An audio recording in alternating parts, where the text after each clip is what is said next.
That's what these passages say, that the blind are healed, the deaf are healed, the lame will walk, mute will sing. When the Christ comes, when the Messiah comes, when God accomplishes what he's doing, okay, that the mute will sing, good news will be brought to the poor, it'll bind up the brokenhearted, there'll be liberty to captives and opening of the prison gates to those who are bound, okay?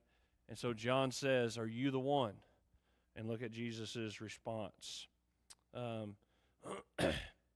Verse 21, in that hour he healed many people, diseases and plagues and evil spirits, and on many who were blind he bestowed sight. So Jesus is doing these powerful miracles. Now verse 22, and he answered them, go and tell John what you have seen and heard.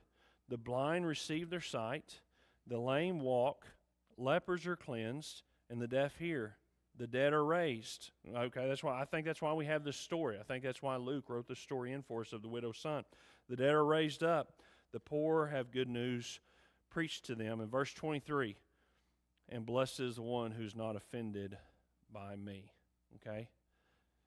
When John's messengers had gone, Jesus began to speak to the crowds concerning John. We'll talk about that here in just a moment. But interesting statement. Blessed is the one who's not offended by me. Right? You see, John the Baptist, there's two ways to look at this.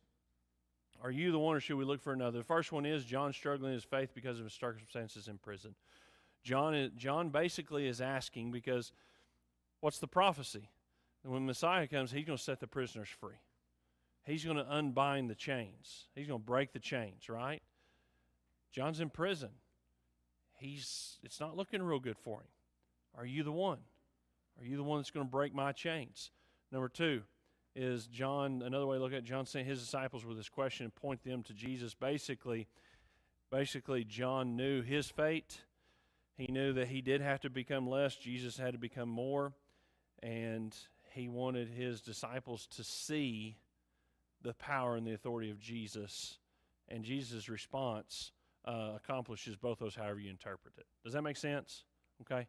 I interpret it as number one. That doesn't mean it's necessarily I think John was struggling like any of us would be. I think John was a human being. I think he's empowered by the Holy Spirit, but I think he's a human being.